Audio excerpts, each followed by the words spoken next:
देखिए, बिल्कुल पार्टी के सदर बैरिस्टर असदुद्दीन ओवैसी साहब, अकबर ओवैसी साहब, हमारे जो इंचार्ज महाराष्ट्र के मलाला साहब, मुंबई सदर, सब ने मिलकर डिसाइड किया और पार्टी का जो फैसला होता है सब मानते हैं। मुझे बड़ी खुशी है कि पार्टी ने जो कैंडिडेट सेलेक्ट किए, बहुत सोच समझ के अच्छा कैंडिडेट सेलेक्ट किए और हमको यकीन है कि हम लड़ेंगे और जीतेंगे इंशाल्लाह। उम्मीद तो बहुत है, जीत जाएंगे। आने वाली लिस्ट कब आएगी?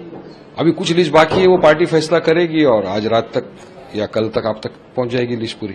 एआईएमआईएम के जो स्टार कैंडिडेट्स हैं, तो उनमें किस किस का नाम है और उसके लिए आपने क्या नीति बना के रखी है? नहीं, देखिए, स्टार कैंपेनर्स तो है हमारे पास बहुत, और नीति यही है कि बस जहां जहां भी हमारे उम्मीदवार है वहां जाकर कैंपेनिंग करना है और मजलिस का जो जमात का बात है वो सबके सामने रखना है, जमात का पैगाम पहुंचाना है और लोगों तक अपनी बात। और आज की तारीख में आप खुद देखिए ना कि जब जब कभी माइनॉरिटीज के ऊपर, दलित भाइयों पे, मुसलमानों पर, सिख पर जहां भी कभी अत्याचार, तकलीफ पहुंची है तो आवाज उठाई तो मजलिस इत्तेहादुल मुस्लिमीन नहीं है।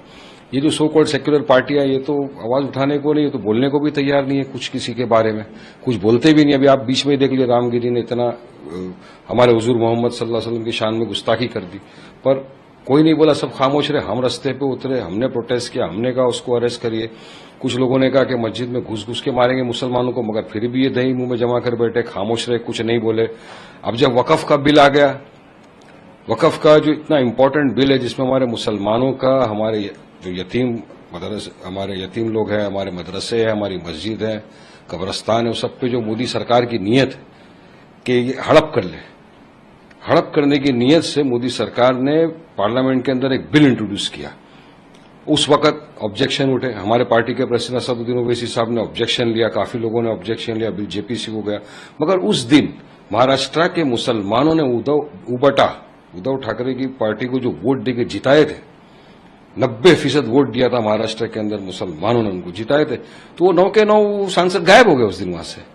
तो अब मुसलमानों को आपके वोट चाहिए, आपको उसका पॉलिटिकल एम्पावरमेंट नहीं करना है तो कैसा चलेगा? अब 48 सीटें थी लोकसभा में, कितने मुसलमानों को उन्होंने दिया? एक को भी नहीं। 18 एमएलसी थे, कितने मुसलमानों को दिया? एक को भी नहीं। तो अब बात यहां रुकती है ना मैडम, क्या होगा? मुसलमानों का एम्पावरमेंट नहीं करोगे, अब खाली वोट लेने के लिए क्या हम खाली वोट डालेंगे क्या? हमको एम्पावरमेंट चाहिए। तो ये सारी चीजें जो है ये मुसलमानों के दिल दिमाग में एक है और मुझे यकीन है कि इसका फैसला जनता जो है वो करेगी फैसला और जवाब मिलेगा बराबर सबको इस बात का। और एक आखिरी सवाल सर, कि ये जो गिरिराज सिंह का जो स्टेटमेंट है जिसके ऊपर एआईएमआईएम ने कंप्लेन भी फाइल किया, तो उसको लेके आप कैसे देखते हैं? देखिए, गिरिराज जैसे इनके पास और बहुत नफरती लोग हैं जो सिर्फ एक ही काम है कि मुसलमानों के खिलाफ अनाप शनाप बकवास करो, मुसलमानों को गालियां बको और अपनी सियासत चमकाओ। ये पोलराइज करते हैं ये लोग। तो अभी बीजेपी का तो आपको मालूम है ना, गाय, गंगा, दंगा, मंदिर, मस्जिद, पाकिस्तान, मंगलसूत्र, ये ही सब आने वाला है।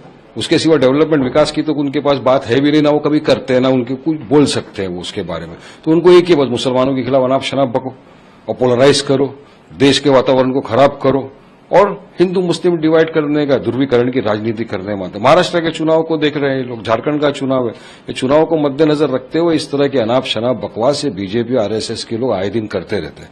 मगर जनता है, जवाब मिलेगा इन लोगों को। विकास के नाम पे तो कभी बात किया करो, खाली मुसलमानों को गालियां देके तुम्हारी सियासत चमकाना है क्या? तो हम तो ऑब्जेक्शन लेते थे और हम बराबर जवाब देंगे भी इन लोगों को। For more of such videos, do like, share and subscribe to ET Now Swadesh.